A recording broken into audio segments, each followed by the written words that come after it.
మాకు సరిగా ప్లాట్లు అప్పచెప్పల, మాకు సరిగా కవుళ్ళు వేయాల. మధ్యలో జగన్ పరిపాలన వచ్చినప్పుడు ఆగం చేశారు. అది గుర్తు తెచ్చుకొని మీరు ఆలోచించుకో. ఇబ్బందులు పెడతారేమోననే ఆలోచనతో ఏమో.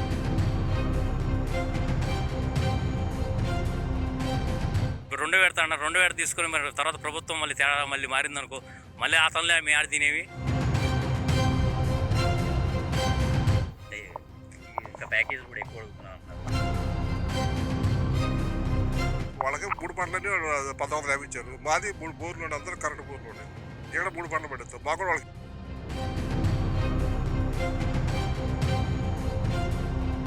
ఇప్పుడు 10 సంవత్సరాల నాడు తీసుకున్న రాజధాని భూములే ఇంతవరకు అక్కడ పూర్తి స్థాయిలో డెవలప్ కాల. ప్రభుత్వాలు మారుతున్నాయి, విధానాలు మార్చుకుంటున్నారు వాళ్ళు, వాళ్ళకే న్యాయం జరగల. ల్యాండ్ పూలింగ్కి ఇస్తే పర్లేదండి. ఇప్పుడు మాకు ఫ్లాట్ ఎక్కడ ఇచ్చేది మాకు అర్థం కావట్లేదు. నాకేనా దగ్గర చేరింది, 1 ఎకరమైనా ఉంది. ఆ ఎకరం ఉంచుకుందాం అనుకుంటున్నాను. నేను ఎకరం ఉంచుకుందాం అనుకుంటున్నాము. కోళ్ళ ఫారాలకు ఇచ్చాను ఎకరం. అది అండి, ఫ్లాట్లు ఎక్కడ ఇచ్చేది తెలియదు. మన తుళ్ళూరు అక్కడ ఇవన్నీ చూసాం కాబట్టి నేను మాట్లాడుతున్నాను ఇప్పుడు. మరి టెంట్లు వేసుకొని ఉన్నారు అక్కడ, తుళ్ళూరు కానీ మందడం కానీ ఇవన్నీ.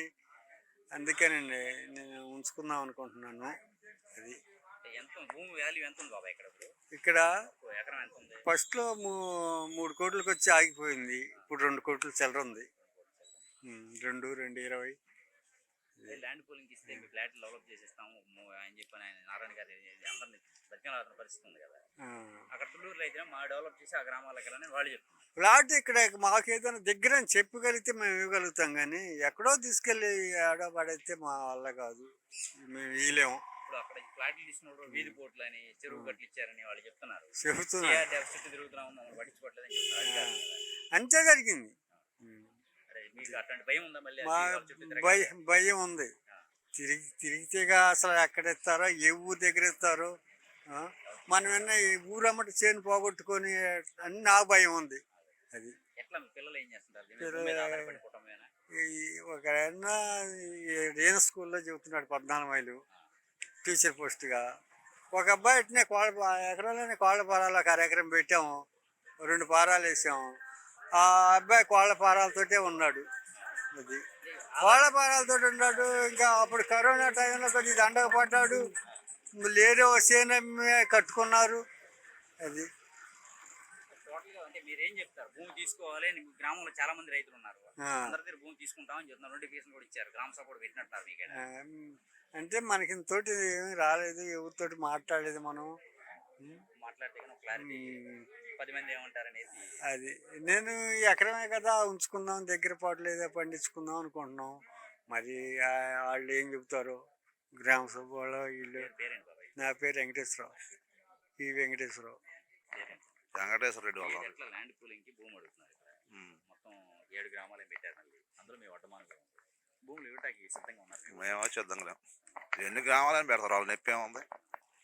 వాళ్ళకి ఏమైనా పెట్టుబడి పెడతాంటే నొప్పి ఉంటుంది. ఎన్ని గ్రామాలు పెడతారు 25 సెంట్లు ఇచ్చేటప్పుడు. వాళ్ళకి ఏమైనా నొప్పి ఏమైనా ఉంటే ఆ ప్రభుత్వం మీద ఈ ప్రభుత్వం, ఈ ప్రభుత్వం మీద ఆ ప్రభుత్వం చెప్పుకుంటా పోద్ది. ఇక్కడ ఏమైపోవాలి రైతులు? ఇప్పుడు వ్యవసాయం మీద ఆధారపడ్డాం మేము. ఈ పొలం ఇస్తాము, అమ్ముకొని తినాలి. ఎన్నాళ్ళు తినాలి అమ్ముకొని? ఆనంతవరకు డెవలప్ లేదేమి చేస్తున్నారు, అయినా అవ్వదు. ఇప్పుడు వాళ్ళ ప్యాట్లు ఇంతవరకు ఎవరికి ఇవ్వలేదు. వాళ్ళు ఏమో మేము అంతా డెవలప్ చేస్తున్నాం, కొద్దిగా అది చేస్తున్నాం, ఇది చేస్తున్నాం అని చెబుతారు పేపర్ స్టేట్మెంట్లు. అంతేగాని అయ్యింది ఏమి అవ్వపడతలేమో. పక్కనే కదా, దూరం కాదుగా, మేము చూస్తున్నాంగా. ఇప్పుడు 10 సంవత్సరాలు అయిపోయింది, ఆయన 5 సంవత్సరాలు ఆయన చేయలే. రేపు ఈయన గెలుస్తాడో లేదో తెలియదు. ఏ ప్రభుత్వం నమ్మకం జనం పెట్టేదిగా గెలుస్తారు. దాన్ని బట్టి ఏంటంటే మరి మేమైతే చేయడానికి సుముఖంగా లేము. మా అభిప్రాయం అది.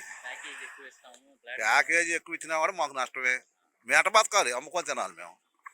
ఇప్పుడు కౌలు ఇస్తాడు, మేము వ్యవసాయం మీద ఇప్పుడు 4 ఎకరాలు నాకు ఉందో 4 ఎకరాలు కౌలు చేస్తాను నేను. దాని మీద వ్యవసాయం డొల్లించుకుంటూ బతుకుతున్నాం. తర్వాత మేమేం చేయాలి? యాడికి పోయి బతకాలి మేము? ప్యాట్ ఇస్తావు, దాన్ని అమ్ముకొని తినాలి. తర్వాత ఎన్నాళ్ళు తింటాం అమ్ముకొని? ఇప్పుడు చేయడానికి పని ఉండాలి కదా. అది మా అభిప్రాయం. మాకు అది ఈరోజు సుముఖంగా లేవు మేము. వ్యవసాయ కూలీల పరిస్థితి ఏంటి? వ్యవసాయ కూలీలు వ్యవసాయ కూలీల పరిస్థితి కూడా అదే. పొలం పోతే ఏం చేస్తారు వాళ్ళైనా? 5 ఏళ్ళు ఇస్తామని చెబుతారు. 5 ఏళ్ళతో కుటుంబం జరిగిద్దా? జరగదు కదా. వాళ్ళ పరిస్థితి కూడా అంతే. అసలు ఏదుండా వాళ్ళు చెప్పేవన్నీ ఆడదాకా తీసుకుంటాం ఏడదాకా తీసుకుంటాం అని అన్నీ రాంగ్ స్టెప్పులు. కాకపోతే అధికారం ఉందో మా ఇష్టం వచ్చినట్టు మేము చేస్తాం అన్నట్టుగా చేస్తున్నారు అంతే. సమీకరణలో భూమి ఇవ్వకపోతే ల్యాండ్ ఎక్విజిషన్కి వెళ్తాం, బలవంతంగానే భూమి తీసుకుంటాం. ఎక్కడ తీసుకుంటారు? ఏ రకం పక్కన బలవంతంగా? అటగా బలవంతంగా ఏ రకం తీసుకుంటారు? ఏ కోర్టు చెప్పింది బలవంతంగా తీసుకోమని? ఏమైనా ఉందా చట్టంలో బలవంతంగా తీసుకోమని? ఇష్టం లేకుండా రైతును తోసేది తీసుకునే హక్కులు ఎవరికి లేవు. ఇక అది ప్రభుత్వాలు ఇక దానికి అడ్డం దిగి తోస్తే చేయలేదు లేదు. ఇక అది అంతేగాని ఏ విధంగా తీసుకోవాలి ప్రభుత్వం? ఇప్పుడు 10 సెంట్లు ఇస్తున్నారు వాళ్ళకి నష్టం. మాకు 10 సెంట్లకి ఇస్తుంది, 75 సెంట్లు వాళ్ళు తీసుకొని మాకు డెవలప్ చేసేది మాకు డబ్బులు పెట్టి మాకు డెవలప్. వాళ్ళు డబ్బులు పెడతలేదు కదా ప్రభుత్వం. మరి ఇంకా దానికి ఏముంది? ఇదే మా అభిప్రాయం. అయితే పొలం పోతే మేము ఎడ బతకాలి. ఇప్పుడు ఇంకా 4 ఎకరాలు కౌలు చేసుకొని బతుకుతున్నాం. ఒక ఏడు దండగ రావచ్చు, ఒక వాళ్ళు లాభం రావచ్చు. ఎట్నా కాడ కుటుంబం డొల్లు ఇస్తాం, ఎడ బతకాలి. కౌలు ఇస్తానంట. కౌలు ఇస్తే ఎడ సరిపోతాయి? ఒక జ్వరం వచ్చింది హాస్పిటల్ పోతే 2 లక్షలు అవుతున్నాయి. కౌలు ఇస్తే నువ్వు 4 ఎకరాలకు ఎంత వచ్చింది? 40-30 లక్షలు 20,000 వస్తాయి. ఎడ బతకాలి కుటుంబం?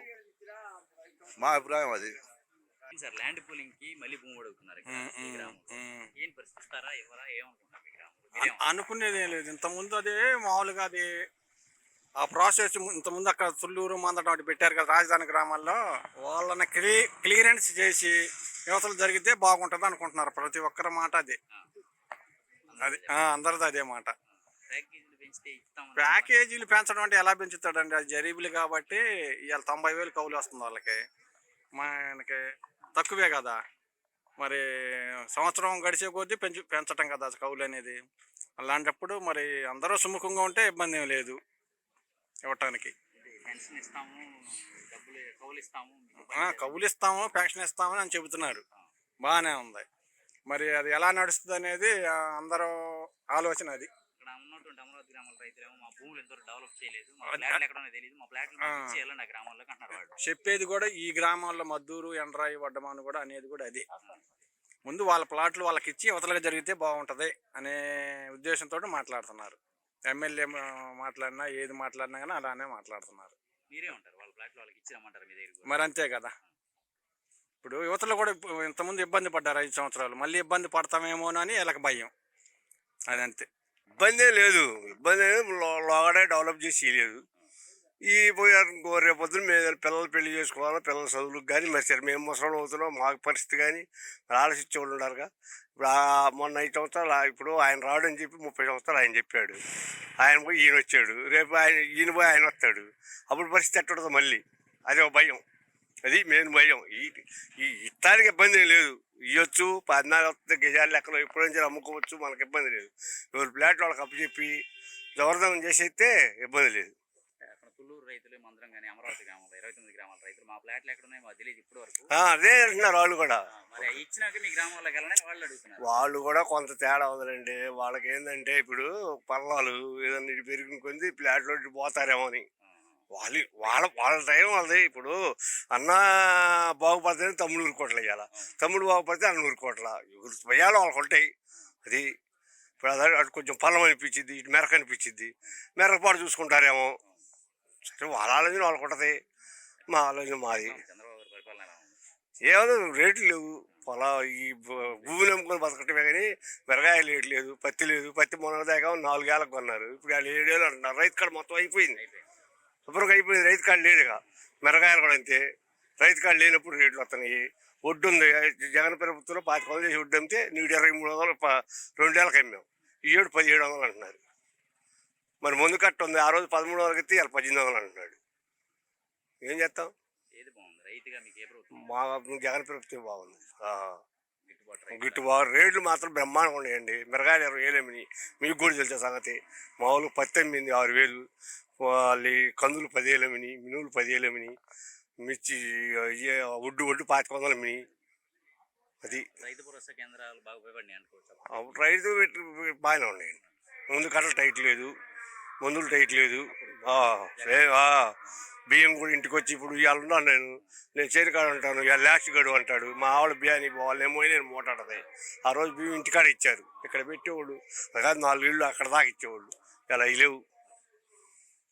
ఆ రోజు మేము మామూలుగా ప్యాస్ పుస్తకం కావాలంటే నాకు వచ్చిందని ఫోన్ చేశారు. నేను అప్లికేషన్ పెట్టిస్తే నాకు ప్యాస్ పుస్తకం వచ్చిందని ఫోన్ చేశాడు.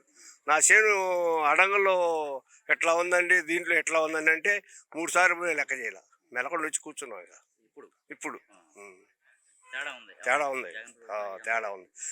అప్పుడు అంతకాదే లంచం ఇచ్చి చేపించుకున్నాం. చంద్రబాబు టైంలో అంతముందు టైంలో లంచం ఇచ్చి ఎకరానికి తేడాలు 2 లక్షల రూపాయలు 50,000 ఇచ్చి చేసుకున్నాం. అది వదిలేసాయి. ఈయన వచ్చాడు, నాకు అరెకరం తేడా, నేను 60 సెంట్లు అమ్ముకున్నా. వాళ్ళు ఏం చేశారు, గబక్క నా అరెకరం కూడా వాళ్ళు ఎక్కిచ్చారు అమ్మారు. ఎక్కితే నేను గట్టిగా పోయి మాట్లాడేవరకు వాళ్ళే కాగితం మొక్కలు పెట్టండి సాల్వ్ మీద అన్నాడు. ఖచ్చితంగా 1 నెల రోజు నా పుస్తకం నాకు ఇచ్చాడు. జగన్ టైం ఇలా ప్యాస్ పుస్తకం మీద 2 ఎకరాలు ఉంది, స్టాంపులోనేమో 2 ఎకరాలు ఉంది. ఒక దీంట్లో అడంగులో ఒక్క దాంట్లోనే 93 సెంటు ఉంది. అదే కరెక్ట్ చేస్తాను నేను అంటున్నాను. అసలు ఏ సమాధానం లేదు. ఇది రాజధాని అయిపోద్ది అనుకుంటున్నాం టోటల్గా. ఇప్పుడు ఎట్టయిద్దండి, ఈ బిల్డింగ్ నాదే 3 ఏళ్ళు పట్టింది ఆ పెద్ద బిల్డింగ్ కట్టే వరకు. ఎట్టయిద్ది 30 ఏళ్ళు అయింది. ఇవన్నీ ఉట్టి మాటలు. 30 ఏళ్ళు పెట్టింది రాజధాని చూస్తానండి. ఈ లోపల అసలు ఏం కావు. చంద్రబాబు బాగా చేస్తున్నాడు అనుకోవచ్చా? జగన్ బాగా చేశాడు. చేశాడు, ఇక్కడ పనులు చేస్తున్నాడు, రాజధానిలో చేస్తున్నాడు. ఏ మాట కామాట మళ్ళీ చేయట్లేదు, మనం కూడా చేస్తున్నాడు. రాజధానిలో బట్టి చేస్తున్నాడు. ఈ కొదమ పంటల గురించి గింటల గురించి ఏం లేవు, ఏం పట్టించుకోవడం లేదు. ఏమండి నేను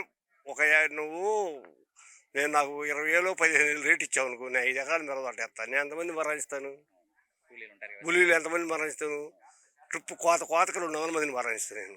ఇక ఆ కూలీలు అంత వెళ్ళిపోవాలా? సరే మనం అనుకు ఎట్టవాడు వస్తాం, వాళ్ళు ఏమవుతారు? అది అట్ట అయిపోయిన పరిస్థితి. భూ సమీకరణ 2.0పై ఏదైతే వడ్డమాన గ్రామంలో ల్యాండ్ పూలింగ్ మలిబెడత జరుగుతుందో దానిపైన అయితే గ్రామస్తుల అభిప్రాయాలు తెలుసుకున్నాం. రైతులే కావచ్చు, వ్యవసాయ కూలీలే కావచ్చు, కౌలు రైతులే కావచ్చు, పెద్దవారే కావచ్చు, ఎవరైనా కూడా మిశ్రమ స్పందన కనబరుస్తున్నారు. భూములు ఇస్తే మా పరిస్థితి ఏంటి, రేపు మేమేం తిని బ్రతకాలి, మా ఉపాధి ఏంటి అనేది కూడా వారు ప్రశ్నిస్తున్నారు. అదే సందర్భంలో అమరావతిలో 29 గ్రామాల్లో తొలి విడతలో తీసుకున్న భూముల పరిస్థితి ఏంటి, ఇప్పటికీ వారికి ఫ్లాట్లు ఇవ్వలేదు, వారి ఫ్లాట్లు వాళ్ళకి ఇచ్చి డెవలప్ చేసి ఆ తర్వాత మా గ్రామాలకు రావాలని కూడా కొంతమంది చెప్తున్నారు. ఏదైతే అభివృద్ధి అనేది ఉందో అభివృద్ధి చూపిస్తే మేము ఇచ్చేదానికి సిద్ధంగా ఉన్నామని చెప్తున్నారు. ఇదే సందర్భంలో వ్యవసాయంపై ఆధారపడిన మాకు ఉపాధి పరిస్థితి ఏంటి అనేది మాత్రం గట్టిగా నిలదీస్తున్నారు. చంద్రబాబు భరోసా కల్పించాలని, రేపు ప్రభుత్వం మారితే కూడా రాజధాని ఎక్కడే ఉంటుంది అనేటువంటి ఒక గెజిట్ నోటిఫికేషన్ తీసుకురావాలని కేంద్రంతో సఖ్యతగా ఉన్నారు కాబట్టి ఆ పని ముందు పూర్తి చేయాలని అయితే వారు విజ్ఞప్తి చేస్తున్నారు. అయితే గ్రామ సభలు జరగాల్సి ఉందని పూర్తి స్థాయిలో గ్రామస్తులందరూ చర్చించుకొని దీనిపైన ఒక నిర్ణయానికి వస్తామని కూడా కొంతమంది చెప్తున్న పరిస్థితిని మనం చూస్తున్నాం. వీడియో జర్నలిస్ట్ రేమాంతో నాని, ఏపీ అమరావతి, అభినవ్ భారత్, వడ్డమానిచ్చి.